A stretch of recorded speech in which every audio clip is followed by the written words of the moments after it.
Welcome everybody as part of a great feel-good weekend for Harvey Mackay. Let's hear it for Harvey. I'm Mike Max. I know many of you that are from Minnesota that have traveled down here or live here in thank you, Margaret. I work at WCCO TV there, the CBS affiliate, for those of you that are from down here, and I know we've got a split crowd here. But I just was thrilled when Harvey asked me to fill in because Jim Gray couldn't make it and do a symposium with Vinny Negro and Lou Holtz. Vinny, of course, a former Phoenix Sun that still lives here, coached in the NBA. We'll get into it all. And Lou Holtz, of course, legendary Hall of Fame coach. Thank you so much, guys, for coming down here today. No problem. Thank you. I'll start with this, Vinny. You know, we're here because we're celebrating Harvey's 90th birthday, and there's a lot of conversation down here about the amazing Harvey Mackay and how he got to where he is and all those things. And everybody's got a different story to tell. No, I have a lot. Yeah, you got a lot about Harvey. But the theme is, you talk to the people out here, there's a lot of self-made, there's a lot of entrepreneurs, there's a lot of people that got somewhere. Yeah. They had to do. There were hardships, there were things that got in their way. Harvey's the epitome of that. Tell us about that. You played at North Carolina State. You made it to the NBA. You were one of those kids, those blue chippers that Kentucky wanted you, North Carolina State wanted you. You go to North Carolina State, and it wasn't as if you stepped right under the starting lineup. In fact, in this day and age, you probably could have transferred 3 times in the first 2 years. Yeah. But you stayed there, you stuck with it, and you didn't play until you were a junior, really, and you made it to the NBA. Well, tell us your story about getting to where you are. Well, it's a long story, but I'll make it a little bit shorter. Basically, and Coach Holtz, it's an honor to sit with him. He's been so gracious in my coaching career, along with obviously Harvey, which I'll tell you some stories about how Harvey's impacted me and kind of my thought process and interview process and some of the things I've done in the professional basketball over 35 years now. So I had a great college coach in Coach Jim Valvano. And, Coach Holtz knew Coach Valvano. And, I consider Coach Holtz and Coach Valvano 2 of the best motivational speakers that you can be around. You're always going to learn something. And Coach Valvano was tough, but I grew up in a very Italian neighborhood. And I was going to go to the University of Kentucky because my dad played for Adolph Rupp at Kentucky.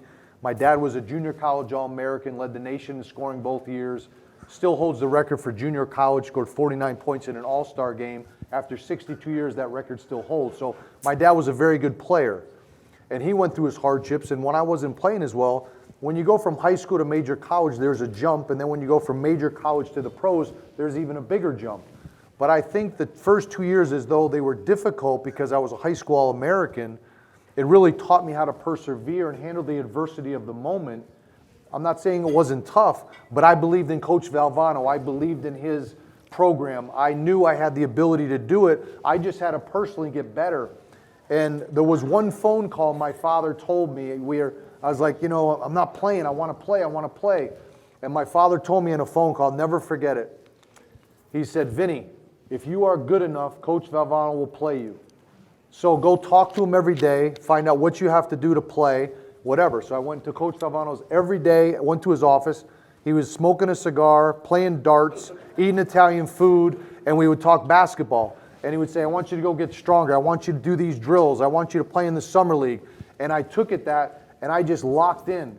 And within a year and a half, I was starting, and then I became an All-American, and we did some really good things at NC State. So it's a tribute to really Coach Valvano in pushing me, because I think the early struggles made me tougher mentally, physically, and I think I took that into probably as my NBA career started, playing 14 years in the NBA, and then on into coaching. But as far as coaching goes, I wanted to tell a quick Harvey Mackay story. I've known Harvey for 25 years probably at least, when I moved to Phoenix and playing for the Suns and front office and TV and radio. But when I was going to start getting into coaching, I called Harvey. And I said, Harvey, I really need to kind of get with you and pick your brain. And we only live about 3 miles away from each other. So he said, on Tuesday, 12 o'clock or whatever, come on up. And I went up there, and I'll never forget, he just kept asking me questions. And I would answer him. He'd say, think about answering him this way. He'd go back. I'd have all my notes. I'd go back. He said, let's meet in a couple days. Came back, think about this. Things that I wasn't even thinking about. Think about this, think about this. So when I went into my interview, my first NBA coaching interview for the Chicago Bulls, I was so prepared, there was no question they could ask me that Harvey hadn't already asked me. Nothing. Where did your leadership fail in your life? Where was your leadership successful? How would you handle this in a coaching situation? What would happen here? What would happen here? And I remembered vividly, I was meeting with the owner of the Bulls, Jerry Reinsdorf, who actually lives in Phoenix. He owns the White Sox as well. And we were going through it, and Harvey told me, he says, I want you basically to memorize this whole book I had put together. Memorize it. Have a note on every page, right? So I'm handing the book to the owner, and you have to remember, I had a 6-hour evaluation from their psychology person. That lasted about 2 hours, and the psychology guy goes, you have all the answers. I said, I know, Harvey already did everything you're trying to do for me. I've been working on this for 2 months. So one of the things, the two questions that Jerry asked me, he says, how long have you been putting this stuff together? And when I met with Harvey at his house, I said, well, probably the last few months. Harvey said, that's the wrong answer. I've been putting this book together, basketball-wise, how I played and everything, for 25 years. And I said that to Jerry Reinsdorf. He said, that's a great answer. And he was looking through the book, and he went through something in a paragraph. I'll never forget it. And he's reading a paragraph, and I looked right across the table at Mr. Reinsdorf, Jerry, you call him, and I said, Jerry, you're on page 22, paragraph 3. And he looked at me like this. He goes, well, how do you know that? I said, because that's my book. I wrote it. I know every word. You can ask me anything in that book, what page is on, whatever. I know the whole book. It's in my heart. It's in my head. That's what I believe in. That's how I'm going to run things for you. And right in that moment, I could see in his eyes, he looked at me, and he basically said, the interview's over. I want you to spend the next day with our psychologist here and run through things. The next day we were supposed to meet from 8 to 12. It went from about 8 to 10 o'clock in the morning, and the psychologist says, I don't have anything else to ask you. I said, well, if you want to learn how to really interview a little bit better, I said, call Harvey. And he started laughing. So that's my Harvey Mackay real quick story. So it was great. Lou Holtz, we know you from the sidelines, and of course Golden Gopher fans remember your tenure there, getting Gopher football back on track in the mid-'80s, but you grew up humble means, a one-bedroom house with a half bathroom, and what is it you told me once when I interviewed you? You said, we didn't have much money, but we always had plenty to eat, and you knew that because every time you asked your dad for seconds, he'd say, you've already had plenty. That is true. I want to make a comment about Vinny, not only on his great career, the fact that he persevered, he didn't run away from something, he made a decision, stuck with it, and worked out. And that's the problem we have with college athletics today. With the transfer portal, all you do is transfer the address to your problems, and nobody has to persevere and fight their way through like we did. And this younger generation, if I don't have instant success, I want to move elsewhere, and that's not the way it should be. Mm-hmm. As far as I've been blessed, I was born during the Depression, true story. My father had a third-grade education. We lived in a one-bedroom home for my sister, myself, and my parents. We had a kitchen. We had a half bath. The half bath did not have a tub, a shower, or sink. We lived there for 7.5 years. There was no welfare, no food stamp, no safety net. But I was born with a silver spoon because I was born in this country. And what I was taught was if I make good choices, wherever we are, good or bad, because of choices we make. And if I made good choices, good things would happen. As far as Harvey Mackay is concerned, we've been friends since yesterday. What I did not realize, Harvey, how many friends I have because of you. I look around this room and I see so many people that Bobby Etheridge and go on and on. Just the number of people I've met because of you. And thank you. Following up on that, Vinny, both of you, I mean, Lou, you touched on it. We've got people are still trying to figure out the NIL for kids and how to make money in college and the transfer portal and all these things. What is it that we need to know going forward, and how is this generation going to be different? I think it's a moving target right now. I don't think anybody has their understanding of how it's all going to play itself out. I'm like Coach. I think these kids transferring is a mistake. I think they have to learn how to handle the adversity, if they're going to compromise to it, if they're going to show their character. I think it puts a lot of stress on the universities. It puts a lot of stress on the coaches. And now kids can transfer. And now, you know, I'm NC State. I'm talking to them all the time, doing alumni things and stuff. And this guy's getting money, and this guy's getting money. He's not that good, and they're arguing because he's getting more money. I just think it causes so many problems. I want you, of course, what's wrong with getting a great college education? They give you your room and board. They give you your books. They give you all your tutors. They give you breakfast, lunch, and dinner. You have the best facilities. You can make your name if you're a good player. But fighting through those things, I think that's all of us here. Life is hard sometimes, but that's okay. It shows you what you're made of. And at the end of the day, the talent is going to outdo it. I've played with guys that were more talented, but their work ethic wasn't the same. They didn't want to show up early and watch film and do the right thing. So I think the kids have to go through that. I'm all for helping the kids out in what way, but at the end of the day, coach has been in college his whole life, okay, and knows all those things. But I like to see players fight through those things and show their toughness and adversity to it. I think an athlete should be paid. If he worked at McDonald's, Yeah. if he worked at Walmart, Right. but not to play college athletics. Right. You go there, your ass gets an education. I use 3 words of profanity, hell, ass, and damn, and they're on the Bible, so I don't feel bad about that. But you go to college, get an education. Why is athletics part of a college education? Because I learned more on a football field than I ever learned in a college classroom. And it's the greatest educational experience, but we're ruining it by paying people to do something that they should be doing for free. So, What do you tell a coach right now that calls you and says, Coach Holtz, we got this new environment. How would you run it if you were the head coach? What do you tell them? well, I think that you have to talk to the players. And you look at, we got Washington playing Oregon tonight, big football game. Quarterback for Washington is Penix, who transferred from Indiana. The quarterback for Oregon is Bo Nix, who transferred from everywhere you transfer. You look at LSU playing today, their quarterback transferred from Arizona State. The list goes on and on. I had 2 players transfer of their own volition. One is because he was a Samoan.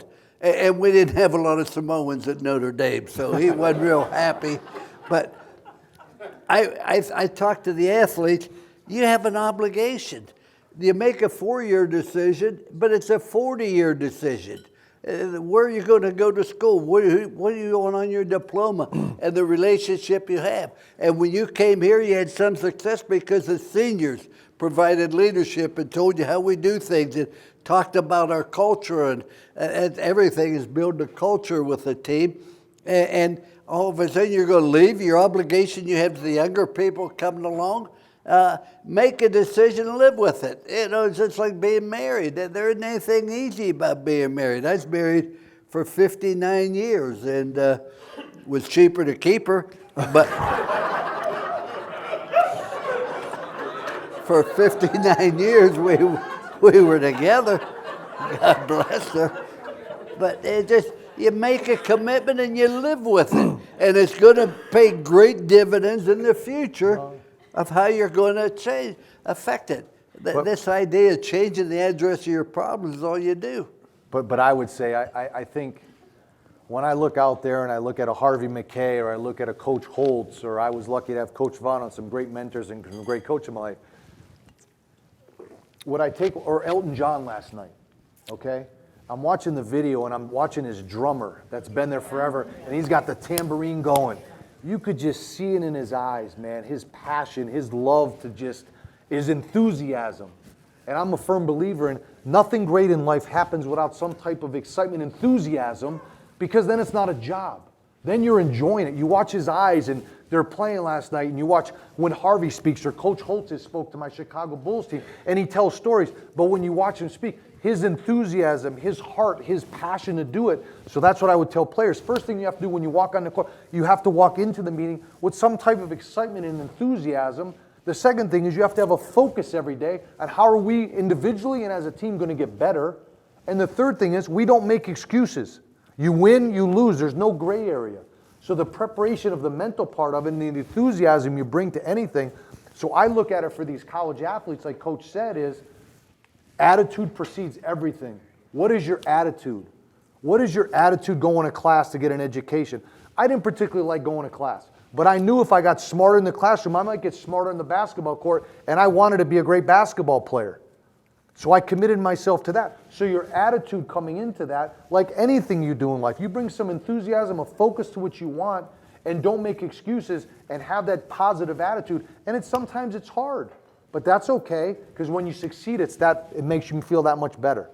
And that's what you learn from Harvey, Coach Holtz, and the people I've been lucky enough to be around, the Coach Valvados, and all the great mentors I've had. I take that into my life and try to incorporate that. So let me follow up with one thing on that for both of you guys. We talk about attitude, we talk about overcoming and all those things. There's a lot of people here that sit in this room, most of them have achieved a lot in life. Yeah. Where does gratitude come in? When you sit and yeah, you want to stay motivated, you want to stay hungry, but where does gratitude and thankfulness come in, Lou? I think that we don't say it enough. Yeah. And my wife had cancer for 22 years before she passed away. She did one interview in her entire life because it had to do with cancer. They said to her, "What did you learn from having cancer?" She said, "I learned how much my family loved me." We didn't love her anymore. We showed it. Yeah. Why do we have to wait for somebody to have a catastrophe in their life before we reach out? Everybody you're going to meet. I'm an old man. My birthday candles cost more than a cake, and it's not quite like her. But I've never failed to understand that everybody has a problem, everybody has difficulty, and that's life. It doesn't matter how old you are, you're always going to have problems, you're always going to have concerns, and life is not having no problems. Life is learning how to handle them and cope with them. And I want to make one comment on what Vinny said about enjoy what you're doing. Have fun with what you're doing. If you have fun doing something, people want to be around you. Life's too short to go through life worried about this and that and this and this. Enjoy it. Like people said, did you have fun doing TV? Not really. I was on there with a guy named Mark May. Now, I love Mark May. He lives here in Phoenix. We were going to get together, but he's down in Houston today. I love him. But we were different, and our difference of opinion was sincere. As a player, he was a coach. I made suggestions, he made suggestions, I made decisions. He showered after work, I showered before work. He signed a paycheck on the back, I signed it on the front, you know. But when they turned the light on, I was going to have a good time. And I only lied one time on TV.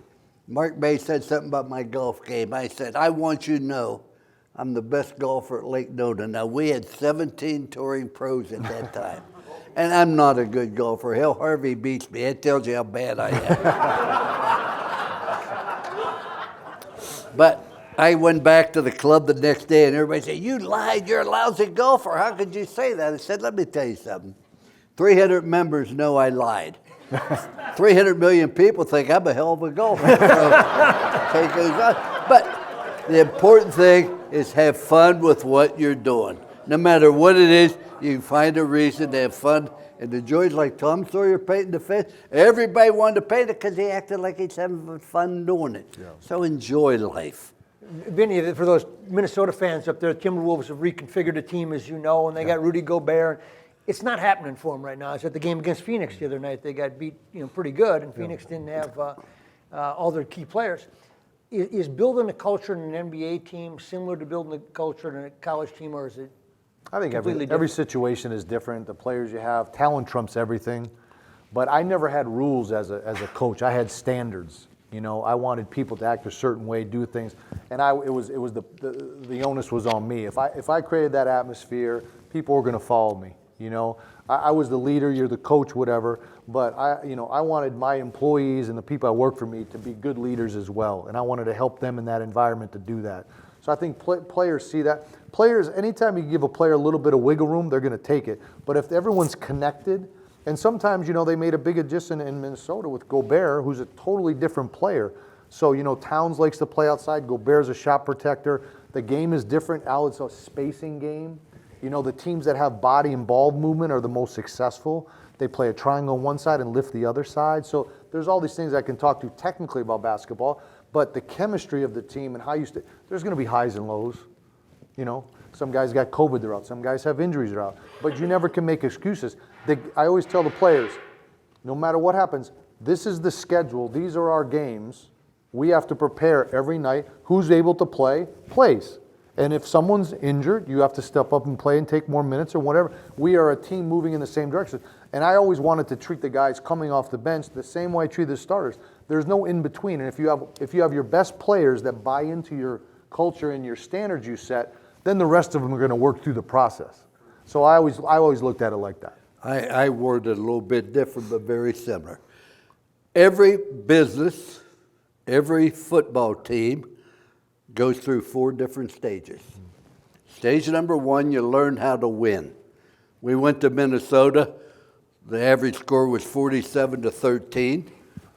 We had lost.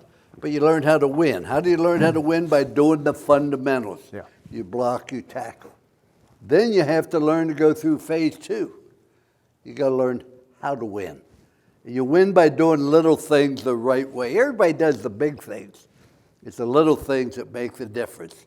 Because the shoe was lost because the shoe was lost, the horse was lost because the horse was lost, the rider was lost because the rider was lost, the message was lost because the message was lost, the war was lost because the war was lost. You do little things. Then you go through phase 3. You learn how to handle winning. Once you start winning, everybody forgets what the hell it was like when you're on the bottom. Yeah. Everybody thinks you're going to win automatically, and everybody wants to take credit for it, and they forget about how bad it was. Then you go through stage 4. You learn to be champions. You learn to be champions when the players and the employees take charge of the culture of the company or of the team. The players start correcting the players in the locker room about the way we do things, etc. Yeah. And once you build that culture in the players or in the business, ain't no way in this world you can help but succeed. I'll open up to questions here in a minute, but along those lines for both of you, you know, and I find this interesting, Vinny, that Jim Valvano you weren't playing for, and you stayed with him.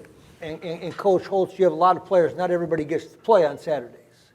Can kids stay happy, fulfilled, and have a great experience if they don't play? Can you have a great relationship with kids that aren't starters that think they should be? And can you create a culture where they accept that? What you have to do, you have to show them how they're important to our overall success. Yeah.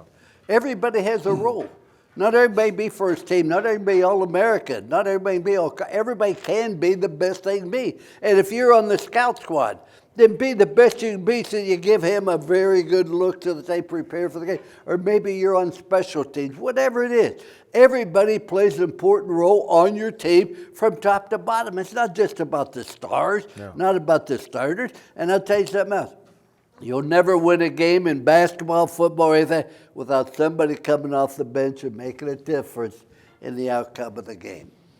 Did Jim Valvano, what was drawn to you about him that you would stay with him and respect him even if you thought you should be playing and you weren't, all those things? What was it about him? Well, by the way, there was just a documentary on him yesterday I was watching. You have to understand how I grew up. I grew up with, the Manzis, the Chabellis, the Santinellos, the Del Negros, pasta dinner every Sunday afternoon at 2 o'clock, mass at 11. I had to go get the Italian bread cut at a certain way from my father. My sisters were making meatballs. My mother was in the outside making eggplants and tomatoes with my Aunt Sophie Borriello. And so that was my environment growing up. And we'd block the streets off. We'd play stickball. We'd play basketball, football, the whole neighborhood, right? So when Coach Valvano came, he was just like one of my uncles. He was like my Uncle Tony, and they'd be sitting talking. And so it just was like very comfortable. But you have to know Coach Valvano. He could, he was a tough coach, and he could yell and everything. And, in my family, when my parents are yelling at each other, the first time my wife, Lynn, we've been married 32 years, she came to our house the first time, and my parents are like yelling at each other. And she was like, "Oh, is everything okay?" I'm like, that's how they talk to each other. That's just like normal. That's like every day. You know, so that's how Coach Valvano's, was yelling and this and that. And some guys, you'd see him, you'd be like, oh my God. Where me, I was like, I got that. My Uncle Tony yelled at me more than Coach Valvano did. I can take that, right? So I could handle it. So understanding the personality, I think, of players and coaches and things, obviously, is a big thing. But as Coach was saying, as far as players, I never evaluated the performer. I evaluated the performance. That's what I looked at with players. This is what I need you to do to help us get better. It's not going to always be the perfect role that you want, but it's what's best for the overall team. And when guys start buying into their role, now things will start working. When you talked about the Minnesota Timberwolves, when you watch certain teams play, you could see guys are trying to figure out how they all fit in right now. And if you start thinking too much, basketball is a reaction sport, your feet get slow. And if you're a split second slow, there's an extra foul. There's a bad pass. There's a turnover. The execution isn't there. That takes time to build. The chemistry takes time to build. And in the NBA, like I said, another game in a couple days, back-to-back games, whatever, they're coming. So you got to kind of figure it out pretty quick. Young people, though, this is what I've learned. The millennials and Generation Z, or what the hell it is, I don't know. Yeah, exactly. But what you say to them is important. But what you say to them is not near as important as your facial expression. Your facial expression is not as important as your tone of voice. And I'd be a better coach today than I've ever been before, because the madder you get, the more you smile, the softer you speak. You say, Jim, you have no idea how pissed off I am. That was a dumbass thing to do. You're going to find out Monday. If you have a dark voice and face, everybody got a trophy. Everybody goes valedictorian. They never learned how to handle adversity in discipline. And Vinny said, you never criticize a performer, but you must criticize the performance. But I think what's important to remember this, when people need love and understanding the most, is usually when they deserve it the least. Yeah. That's true with your children. That's true with your spouse. Yeah. You of a pep talk, and how do you know what to say to the team before that big game? In college, our coach gave us the greatest pep talk I've ever heard. I was so excited against Miami of Ohio.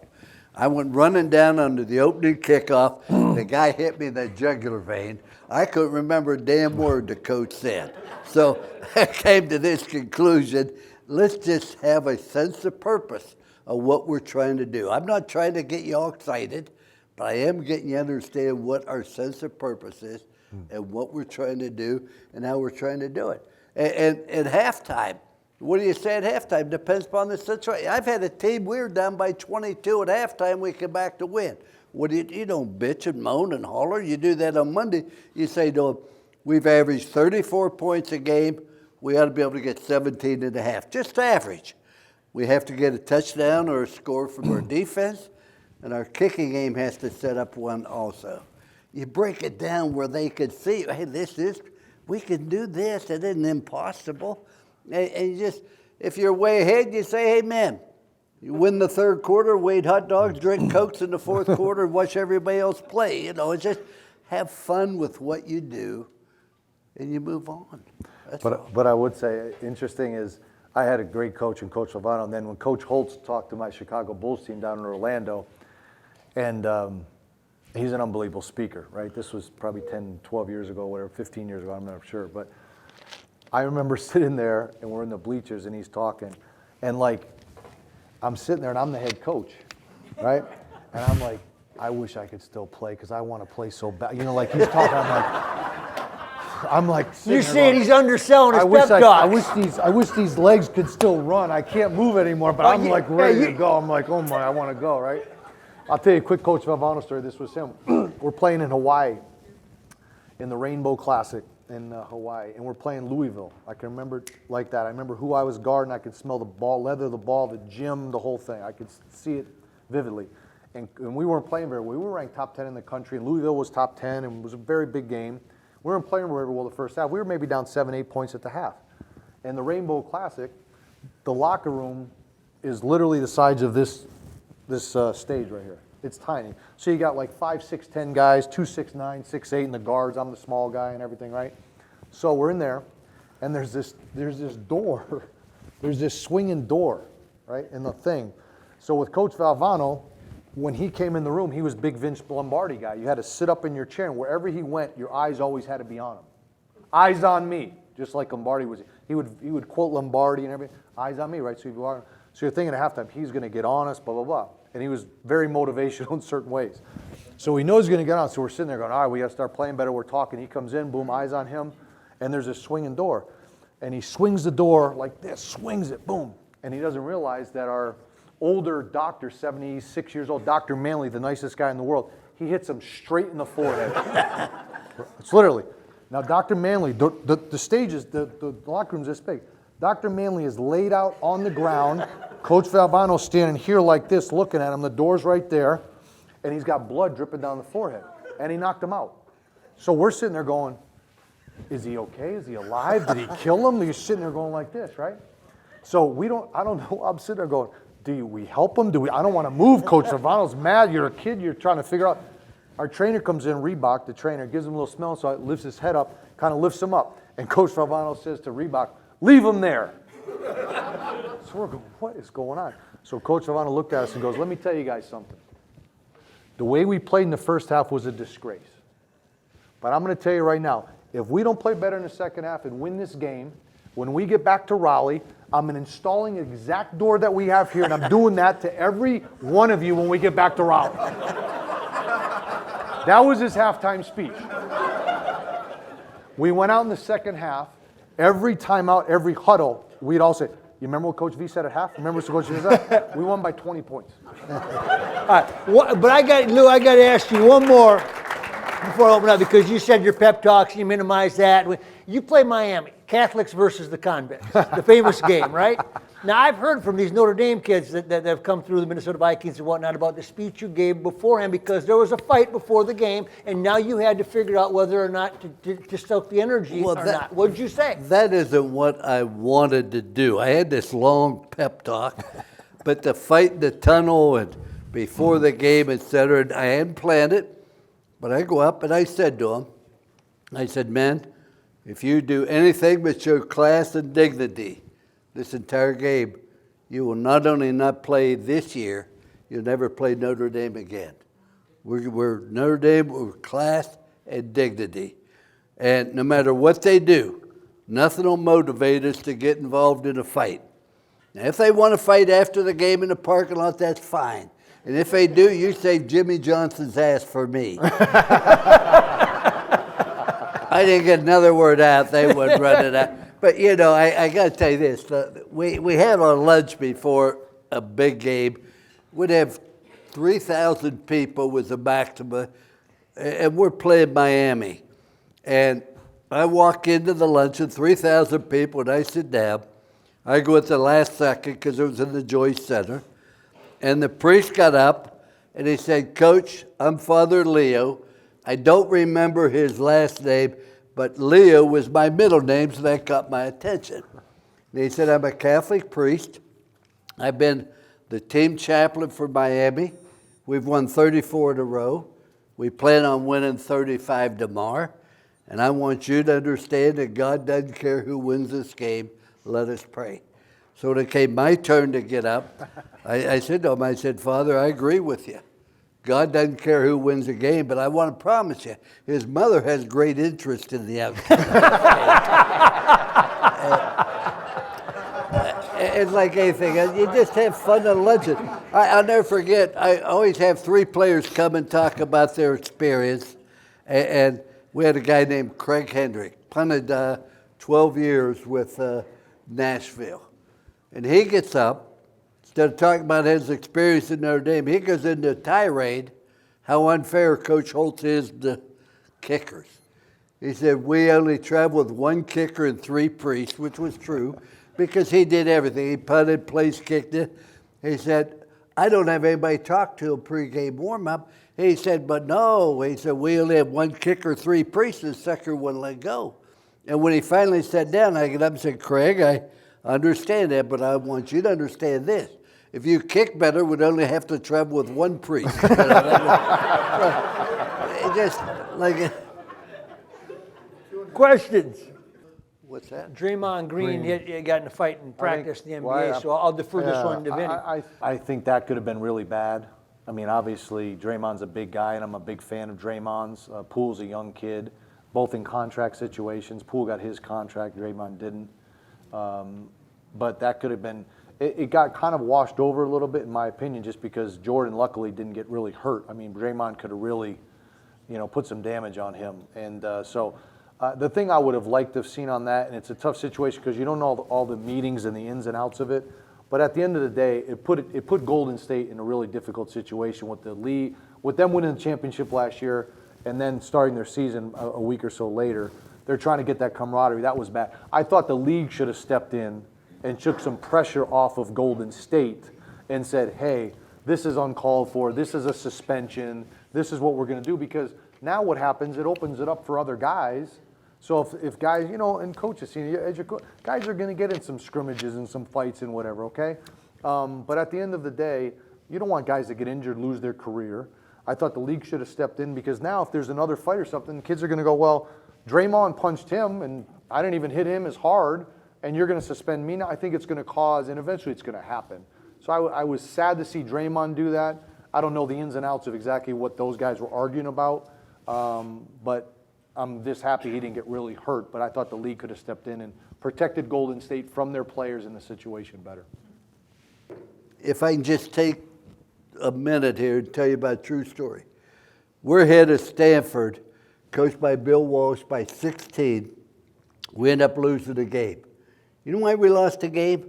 We'd won so many that you take winning for granted and you let little things slide by, although do it on Saturday. And I went to the team and I said, if I get murdered tonight, the police won't even investigate it because you'll all be a suspect, but I don't give a damn. Well, we had a very physical practice. We had an All-American guard named Aaron Taylor, who was just inducted into the College Hall of Fame, was injured. In his place was second-string left guard. Didn't take very long into practice to realize the second-string left guard was just going through the motions.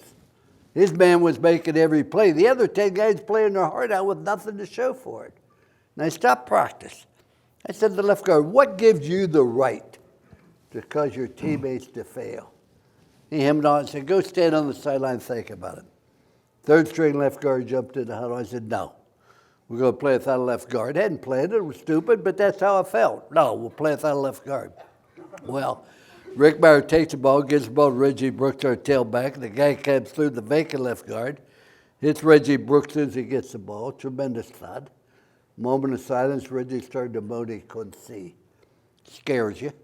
Turned his helmet around, and he was okay. And after 3 plays, I had open rebellion. I said, what's wrong? What's wrong? We don't have a left guard.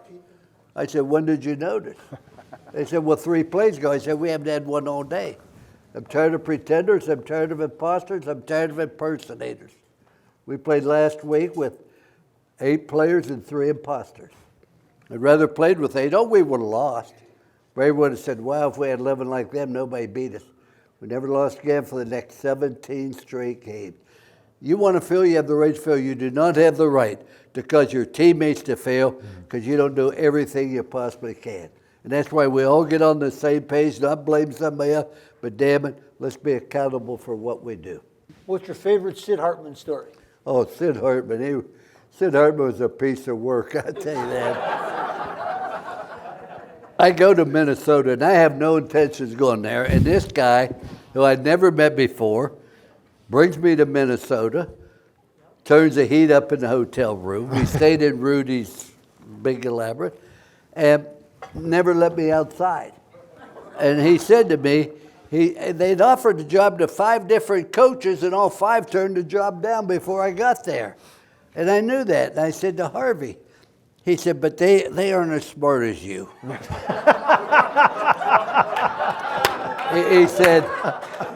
He said, last year Nebraska only beat us by 10. Well, that impressed me. I didn't know he meant 10 touchdowns. Nebraska beat them 84-13 or something like that. But in any event, I go there, and after work, every night, Harvey Mackay, Sid Hartman, and I would meet for a hamburger would talk about what we had to do to get Minnesota on the front page of the sports page. Sid Hartman, I first met Sid Hartman. I'm a graduate assistant at Iowa in 1960. We played Minnesota. They went on to beat us and won the national championship. They ended up 9-1. We ended up 9-1 also. Minnesota got beat by Wisconsin. We beat Wisconsin. But in any event, he came down the week before the game. It was in Minnesota. And I became friends with him. Never again did I speak anywhere in Minnesota that Sid Hartman did not come say hello. He not only was a great sports writer, he was a great human being. He genuinely cared. I loved being around him. And they came up with all kind of crazy things, you know. Came up with the Lou Holtz look-alike, et cetera. We averaged 24,000 a game before I got there. First spring game, we had 40,000 because Harvey and Sid understood. Said if we named one of them Minneapolis and one of them St. Paul, they'll come out to support the team because they don't like one another. And we end up with 40,000. But I just been blessed to be around great people all my life. And certainly, as I said, I had no idea how many friends I made because of Harvey. I'm sorry you couldn't have been one of them, but And for those not familiar with Sid Hartman, just a quick, Dave Mona and I did his last show with Sid Hartman, his last radio show. He's a legend up in Minnesota. He was 100 years old on the day he did his last radio show, and the next day they closed the station down in essence because of COVID, so he never did another radio show again, but it happened to fall on his 100th birthday. Wow. And he was just, if you don't know about him, look him up because he's iconic. 10 great successful quotes to share with you. Oh. Your best quotes. well, there have been 3 books written on Lou Holtz's quotes, etc. And when I sign that book, I always write, smartest thing I ever said was no comment. They just come out. It's like after Arkansas, we're going to go play Oklahoma in the Orange Bowl, and fans are throwing oranges on the field. And in the press conference, the reporter said, what'd you think when they were throwing oranges on the field? Thank God we weren't going to the Gator Bowl. You know, just things come out. If you look at it from a humorous point of view and a common sense point of view, they happen. Lou, what's your line about complainers and telling people your problems? Well, I always said this, don't tell people about your problems because 90% don't care. Yeah. The other 10% are happy you got them, so you're better off to keep them to yourself. That's a fact of life on that. Hi, could you comment on the Vikings? So I can comment on the Vikings? I'm okay too? Okay. The Vikings have, we're all off the record, right, Harvey? No, but they've gone through this culture change there because they changed head coaches. Now, I like Mike Zimmer a lot. He was a great man, and what he went through losing his son 2 weeks ago, who was also on his coaching staff, was unthinkable. And Mike Zimmer was committed to everything that Coach Holtz would love about fundamentals of football and all those things. They bring in a new coach, Kevin O'Connell, and the one thing that's happened since he came in is Kirk Cousins, the quarterback, the $32 million quarterback, has felt the freedom to be the leader. And after the season last year, there were a lot of meetings that happened between ownership and players. And Kirk Cousins stepped up. After they had removed Mike Zimmer and Rick Spielman, 2 people that I adored, Kirk Cousins sat in those rooms and he gave his take in no uncertain terms to the ownership group as to what he expected and what he thought needed to happen here. When he did that, he spoke for the entire team. He's become a leader's leader, and now you see him out there on viral and videos where he's got these chains around his neck and he's dancing with the team and all these things. He is their leader. He was the unanimous, they keep it private, but this is true, he was unanimously elected captain of the team this year with the new coaching staff. And that's what's happened with the Vikings and why they're 7-1 and why they've won some close games this year. Now, they're not out of the woods. They play Buffalo tomorrow. I don't know if Josh Allen's playing or not, but the culture of the team. Play. No, he won't. He won't play. You are going to risk Yeah. the future of Josh Allen in that game. But I want to say this. I know Kirk Cousins personally. He is a class act. Yep. I mean, he's class in every respect. And if you're going to have a leader, you want it to be a class person like him. And I'll add one more thing to that. He'll do more with his life after football than he does during football because he's built that way. In fact, his Amen. father might be your minister down there in Orlando, but yeah. So we're all here for one great reason. Will you guys give your opinion how a man with one of the sexiest jobs in the world, making envelopes, brought all of these people together? Well, there wasn't a lot for anybody else to do anything. They had nothing to do. That's why we're here. But, you know, it is a tribute. Here he is celebrating his 90th birthday. But more importantly, as I'm going to say tonight, he's a guy that has not counted the years. Yeah. But he sure has made the years count. And you think of all the friendships he's had and the people he's influenced and the things he's done. That's why we're here. We're here to commemorate an individual who's lived his life the way he should. And he's got his beautiful wife there, as I always said. Carol Ann. Hey, Carol. There you go. And remember this, Carol Ann, behind every successful man stands a very surprised mother-in-law. It was true in my case. Vinny? I mean, you know, I'll call Harvey and he'll, you know, where are you going? I'm going the NBA All-Star Game. What are you doing? I'm finishing my book. I'm writing this speech here. Can we talk between 2 and 3:30? I'm free at that time. So I'm thinking to myself, I wish I had his energy, you know? Like, so I look at it, I'm like, it's so impressive to see what Harvey has done, like Coach said, to have everybody here and to fly here, to be here. It just is a testament to him, to his great wife, Carol Ann, their family, and all the people that Harvey has touched and helped. Whether they're older, they're younger, he didn't have to help me. You know, and I know there's all different, you know, different stories that you have and memories of Harvey, but, you know, Harvey has not gotten shortchanged of his schedule and his commitment to continually improve, to keep his mind sharp, to, you know, I'll see him out at Wisbrock and he's walking and trying to play golf, and we've played golf together before, and just enjoying life, but also having the ability to find time to also enjoy his family, obviously, and the charity work that he does, and to help other people. I think it's just a testament to him, to Carol Ann and their whole family on all the things they've done for all of us, and that's why we're all here. I mean, how many people, you know, have a 3-day birthday party, go to Elton John, have this event, have Coach Holtz here, someone I completely respect and admire, and everyone else has their stories about Harvey and Carol Ann and the good things that they've done. And it warms your heart to see that. It makes you feel good that Harvey's your friend, that Carol Ann's your friend. And I'm just honored to be here with Coach Holtz and everyone else. I'll just throw one more into that. Harvey called me a couple months ago to have lunch, and I didn't know what was on his mind. 90 years old, and he's starting a new academy. Oh, yeah. Right? Yeah, and so I asked him, I said, Harvey, tell me one thing. I said, what's the key to aging? What's the key to aging and enjoying life? He said, 3 things you got to know. Number 1, your friends are going to die on a weekly basis, and you're going to get the word. And it doesn't make it fun, but it's going to happen. Yeah. And he said, you need to be prepared for that. Number 2, he said, you can't go skiing anymore just because you want to go skiing.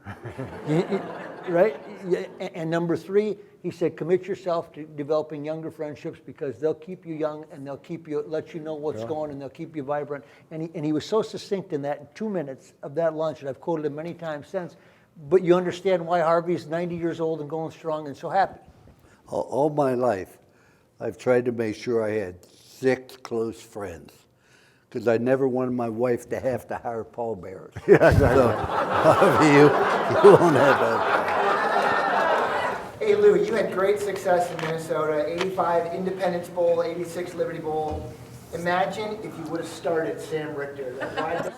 Okay, I'm glad you brought that up, because I want to tell you, Harvey wanted me to come, and I just had prayed on it, and I just felt that if Jerry Faust didn't succeed at Notre Dame, and the new athletic director was Gene Corrigan, who tried to hire me 3 times at Virginia. So my logic is, if he tried to hire me at Virginia, why wouldn't he try to hire me at Notre Dame if we turned Minnesota around? But Harvey wouldn't buy that. So he had this agreement in the contract that I was free to go to Notre Dame if they called me and if we accepted a bowl bid first. I was not free to go if we did not accept a bowl bid. And my logic is, if we accepted a bowl bid, we'd gone to mediocrity at least, and you'd have no trouble hiring somebody else. But we're down at Iowa. We're offered a bid to play Clemson in the Liberty Bowl, and I said to Paul Gill, now you know if we accept this, that the Notre Dame clause goes into effect. They said, I think it's more important to the program that we accepted. That's how it happened. I mean, and we came close to getting rid of the Notre Dame clause. The interim president at that time was Keller. He came to me about wanting to get rid of the Notre Dame clause. And I talked it over with my wife, and we came up with a list of agreements. And one person, everybody approved it, but one person, they turned it down. And that's how we didn't get rid of the Notre Dame clause. I was more than willing to spend the rest of my life at Minnesota. There are great people there, unbelievable talent in that state. It was just a wonderful experience. I was willing to spend the rest of my life, even though I always wanted to coach at Notre Dame. I'm willing to put that aside if we had done certain things. But, you know, it's just, you want to make God laugh, you tell him what your plans are. You know, you just move on. We want to know who the one person was. Harvey knows, I know, but that wouldn't serve a useful purpose right now. The question is, who, when he played in the NBA, Vinny played a long time in the NBA, he played for Vivano in college, but who influenced him in the professional game? And I know one of them down in San Antonio may have, but go ahead. Like I said before, I've had great coaches. I came in the league in '88, and my first coach was Dick Motta. You know, who had won 1,000 games in the NBA at that time, and kind of put me under his wing a little bit. And he was very helpful early on in my career. Kind of an old school, kind of tough guy, which I enjoyed. But I'll tell you, every coach, you know, I had a guy named Pat Finn in my grammar school. He was like a Golden Gloves boxer, and he would push me. And then I had a great high school coach at Suffield Academy called Dennis Kinney. So I always took from every coach a little bit, and I think that helped my coaching career. But I think as the pros, I had, you know, George Karl, Hall of Fame now. Obviously, you know, we can talk about Greg Popovich, who was, you know, a great mentor of mine, and obviously one of the top coaches of all time in the NBA. And you take stuff from them, you pick their brain. But I've been very fortunate. All the different coaches, I had Bob Hill, George Karl, Dick Motta. I had a guy named Piero Scanzi in Italy that was a great coach for me, that really pushed me to develop early on in my career. But at the end of the day, it's what you're going to put into it too. You know, I mean, like Coach said, you're going to have the adversity, you know, throughout your career. But those coaches guiding me. But I was like, you know, I would like save, like when I retired, I had all of the, I have a big thing in my office in my garage. Every coach's handbook, all of their rules, all the scouting reports. I enjoyed that because I studied those things because I knew I needed to. That was my advantage, you know what I mean? I wasn't going to jump 13, 14 feet in the air. So when I saw players, I would always try to dissect, how am I going to be successful individually and as a team? So I was always thinking the game. And then when I retired, I had Coach Karl, Coach Popovich. They were like, would you like to be on my staff? I wasn't ready to do it then. That's when I got into TV and radio. And then I came back from that and said, I really, in my heart of hearts, I really want to give something back to the players, see how they develop, see the systems, and get into coaching. So I think having great coaches and learning the game that way was very beneficial to me. And you always have to be yourself and put your own thing on it. But I was always that type of personality. I wanted to learn as much as I could so I could develop my mentality to be a good coach. Vinny, who would be your all-time NBA team, five greatest players? That's hard. I mean, obviously, but you know, it's easy to say Michael Jordan. Of course, to me, he's the greatest player of all time. Just what he did, and playing against him and watching him work out. You know, Michael would be up there. You know, playing against Magic Johnson and Larry Bird for a number of years. I think I would put those guys up there.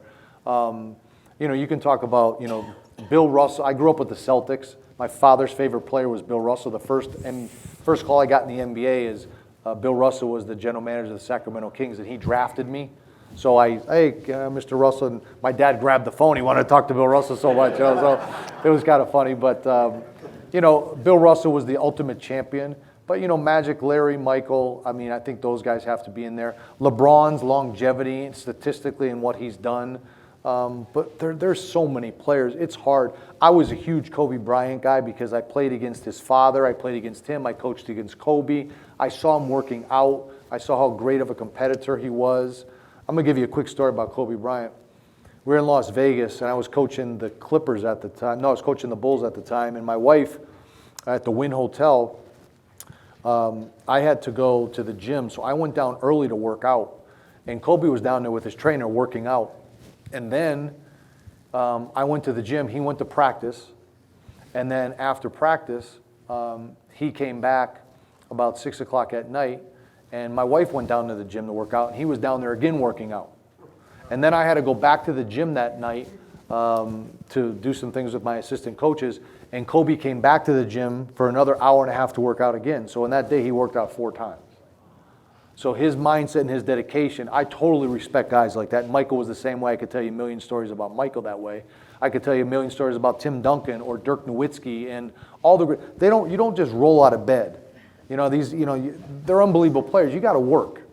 You know what I mean? And God-given talent, yeah, that's unbelievable. But the great ones, they understand. Magic Johnson came in the league, he was shooting 65% from the free throw line. Guys were fouling him, right? When he retired, he was shooting 90%. You talk to Magic, shot 500 free throws a day. He didn't have to do that. Kareem taught him how to shoot a hook shot. You know, he didn't have a hook shot. So the great ones, they're always picking others' brains and how they're doing it. Kobe Bryant picked Michael's brain all the time about Michael Jordan's footwork. Tim Duncan picked Kevin McHale's brain about footwork in the post. So, you know, you give and take. You take some things, you steal some things from other coaches, from other players.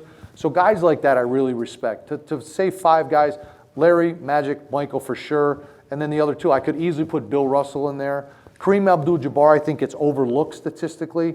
Playing against him for about 4 or 5 years of my career, he has the most unstoppable hook shot. You'd come down, you know, well, when they throw it into Kareem, you're going to, when the ball's in the air, get on the catch. You'd be down there. He'd be up at the ceiling throwing his hook shot. You're like, Coach, what do we can't do anything. I mean, it's impossible. Yeah, you know, so, yeah, I would put Kareem in there as well. But so many great players and so many. I'm a little, you know, biased. I think when I came in the league in '88 and retired in '01, I think the middle to late '80s and the '90s to me was the best basketball. Physical, the toughest players. Guys weren't leaving teams to go. They were like, I'm good enough to stay. Can you imagine Larry Bird or Michael Jordan or Magic Johnson? I'm going to leave to go play with someone else. I'm the guy. I'm the superstar. Give me the ball. I love guys like that. That was my era. It's different now. And the rules are different. The league is different. The salaries are different. The travel's different. Everything is different. But that's part of it, too. Things evolve, and you have to evolve with them. What's your feeling both about the process and about whether or not your expectations of this functioning team, from players taking a knee at our national anthem, Veterans National Anthem? That's our anthem. That's all we're talking about. I'd say this, that you're only going to do it once. You ain't going to do it twice to be part of my team. I was an officer in the Army. I learned more in the military than I ever learned in the college classroom, and I appreciate sacrifices you've made. I have traveled to 17 different countries, visiting our troops to thank them. And you go to Korea, you understand they're over there for a year. There isn't any graduation, there isn't any birthday. You're there, you make that commitment. And I appreciate what they've done. I was in Afghanistan. I've been in Saudi Arabia, Bahrain, Kuwait. But I'll never forget, I'm in Afghanistan. We traveled by Black Hawk helicopter. We didn't go where the politicians went. We went where the servicemen were. And I had to wear a 35-pound flak jacket. Had a helmet, had an expert rifleman with me the whole time. And I came home, and my wife said, "Were you ever scared?" I said, "Not till I landed in Chicago." But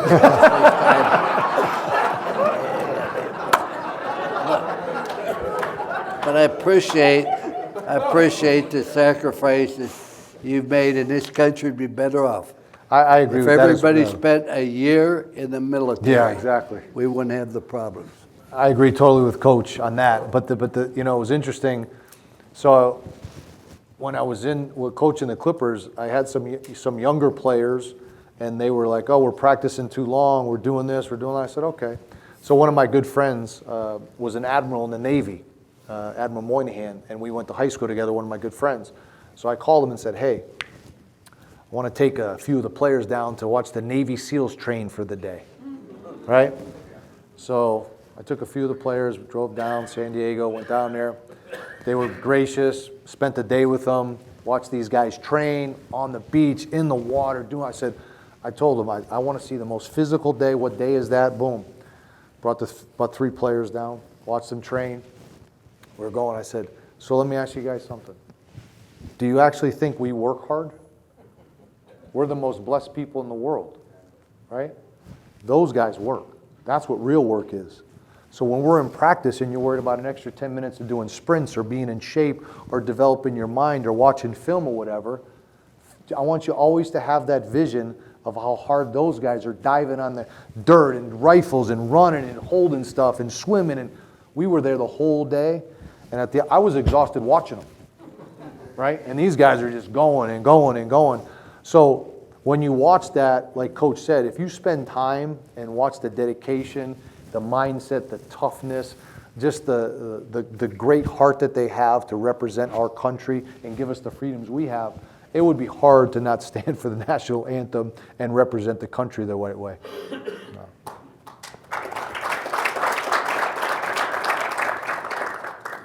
Preventing brain injuries is the question. Well, I'm basketball, so we didn't wear helmets, but there was several players I played with or coached that I thought they needed a helmet because they weren't understanding things the right way. But at the end of the day, that was just part of it. But I think coaching football can obviously protection in sports, like the fighting, the physicality of it. You don't want any guys to get hurt. But obviously, it's a big problem in football, and they're doing the best they can with it, and it's a serious issue. When I started playing, you got knocked out. They brought out some smelling salts. How many fingers? 2. That's close enough. But I always felt, as a coach, my first obligation was the safety and welfare of the players. And I never allowed them to use their helmet as a weapon. In tackling, if you deck your head, you get serious injury. I'm happy to say, in my entire coaching career, I never had a serious injury with the head. I never had a heat problem. You just use logic with them. Hey, man, when you're down in South Carolina where it's hotter, say, man, you're responsible for your health. I'm not. I don't know when you're sick. You know. If you're sick, you go see the trainer. You don't need my permission. You aren't going to impress me by passing out, other than the fact what a dumbass you are. And I don't have time to go to the hospital to visit you. And furthermore, to behoove you to know, I only give mouth-to-mouth resuscitation on girls over 21 and under 28. Your ass doesn't qualify. So if you pass out, you're on your own. It's that simple. But you have an obligation to make sure that the players play the game the safe way and never duck your head. If you ducked your head, I'd never allow you to play. I'll add one thing to that because I work with it a lot at Minnesota high school coaches and whatnot. And Mike Grant, the successful coach at Eden Prairie, he said, number one, you got to get the statistics right. There's more head injuries from skateboarding and water skiing than there are from football at our high school every year. And number two, if you ever go to practices anymore, high school practices, they don't hit anymore. No. I mean, they have taken physical contact out of most practices, and so, but I don't know that they've marketed that well enough to the kids that are considering playing or not playing. People say, I'm afraid of my son getting injured, so I'm going to buy him a motorcycle. That's good. Do the owners of the sports team have a responsibility to their communities, and how important, I'll add to that, is ownership and when you decide to take a job or not? I think absolutely. I mean, absolutely. I think especially in the NBA, the way these, the selling of these teams, the gentlemen that are buying them, the families that are buying them, so many things you can do for kids. Some teams do a better job than others. Some staffs do a better job than others. But absolutely, I think it's imperative to give back and get the players to give back and do appearances and reach out and understand how fortunate they are. But the social media, the things that you're dealing with these days is a little bit different. But at the end of the day, if your heart's in the right place, if the leadership of your organization's in the right place, to give back, I think, is paramount. It changes people's lives. You give back because it's the right thing to do.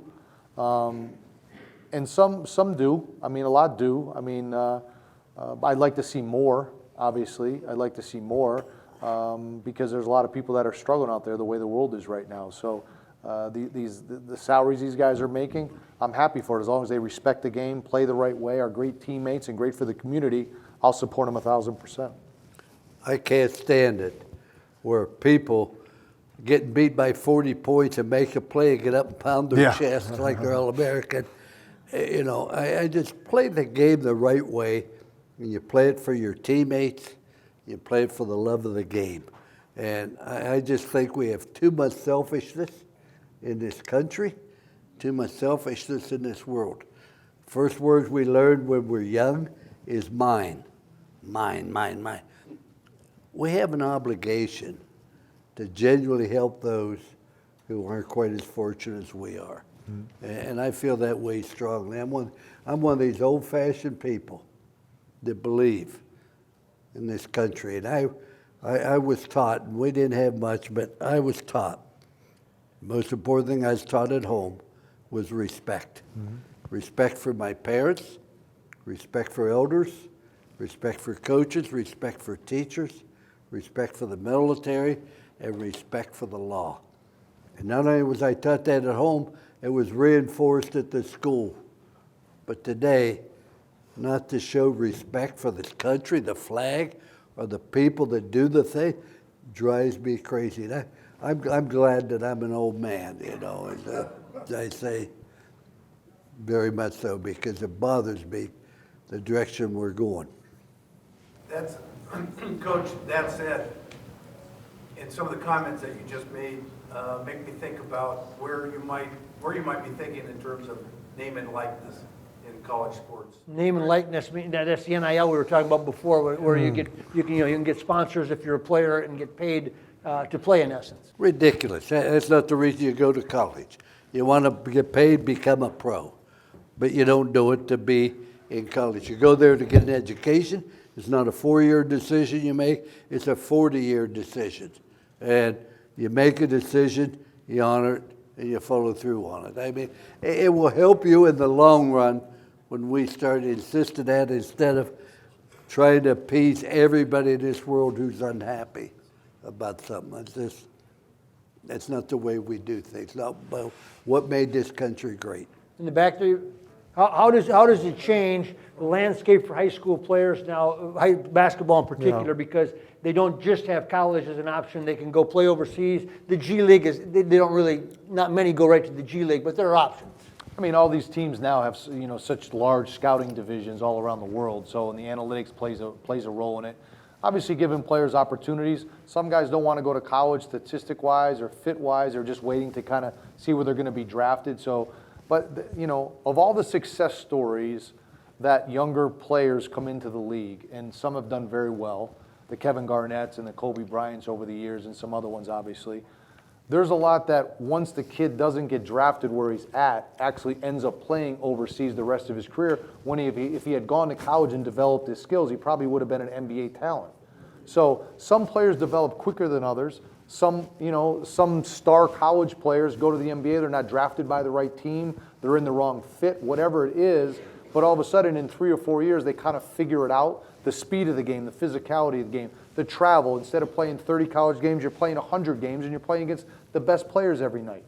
So it's a whole different mentality how you deal with that. Some guys handle it and they learn immediately. Some guys takes them a year, 2 years, 3 years, 4 years. Some players don't get that. So giving players opportunity is good, but at the end of the day, it comes down to fundamentals. It comes down to how hard you're going to work, the mindset you put in, handling the adversity of it. Because, like I said before, high school to college, major college, and then college to the pros is a huge step to be a really good, consistent player. But, so many talented players out there, but I think they get bad advice, a lot of them, and it's unfortunate. But the staffs now with these scouting things, they can break it down. And teams make mistakes. Teams make mistakes. But you can't make a big mistake, especially if you have a high draft pick. You have to get value out of it. Greatest Harvey Mackay story with Lou Holtz. Better looking brother or just a brother? What do you think? I think better looking. Where do you start? He's a unique individual that cares about people. We're at Minnesota coaching, and on Easter, he invites us to the club. He shows up in an Easter bunny outfit.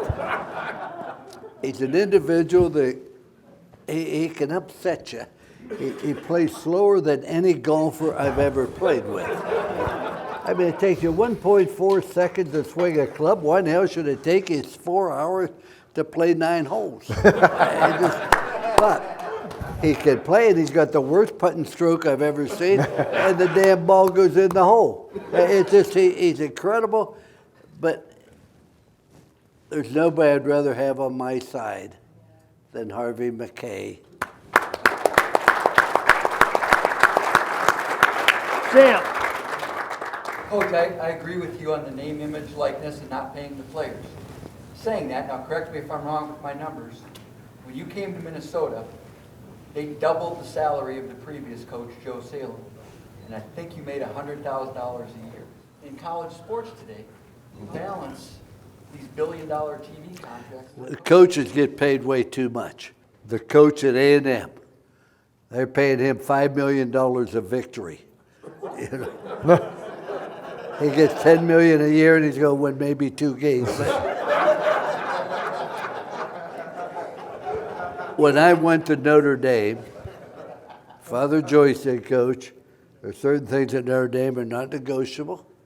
He said, we don't take transfers, we don't redshirt, don't have an athletic dorm, don't have a training table. Go play the most difficult schedule we can find, we expect to win. He said, and we have a policy. The head coach at Notre Dame is not allowed to make more than the president of Notre Dame. The president of Notre Dame is a priest that took the vow of poverty. Now, in 11 years at Notre Dame, I averaged $115,000 a year. And we signed the NBC contract. We enlarged the stadium to 80,000. It goes on. But you were part of the university, and that was it. Just too many people worry about money. If you're good at anything, the money will come. Coaching, playing, whether it be carpentry or anything Selling else. envelopes. Selling envelopes. It's like the guy was having a party, and his plumbing went by, and so he called the plumber, and he came over and fixed it in 15 minutes. Charged him $600. The guy said, that's ridiculous. I'm a brain surgeon, and I can't charge that much money for 15 minutes. The plumber said, I couldn't either when I was a brain surgeon.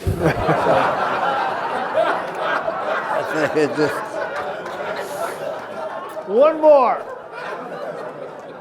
Coach Holtz, could you spend just a minute talking about the advice that your wife gave you when Frank Royals fired you at the University of Arkansas and how it's enhanced your career and character? I go to Arkansas. I was there 7 years, won more games than anybody had won in the history of Arkansas in 7 years, had the best win-loss percentage, second best win-loss percentage in the Southwest Conference, only to Dare Royal. 7 years, 7 bowl bids, 4 top 10 finishes. And he called me in one day and said, I need you to resign. I was so shocked. And I went home and I'm so upset. And I wanted to bitch and moan. I was going to call a press conference. I knew where all the bodies were buried. I knew the athletes he bought before I got there. And my wife said, no, we know what we did, we'll move on. I never said a negative word. I left, and lo and behold, 3 years later at Notre Dame, he tried to hire me back at Arkansas. And we ended up being good friends, but she made a good point. You can't let other people determine your happiness or your future. Only you and you alone. And you don't ever get ahead of anybody by trying to get even with them. And she had such a great attitude about life. I never heard her say a negative word about anybody except me.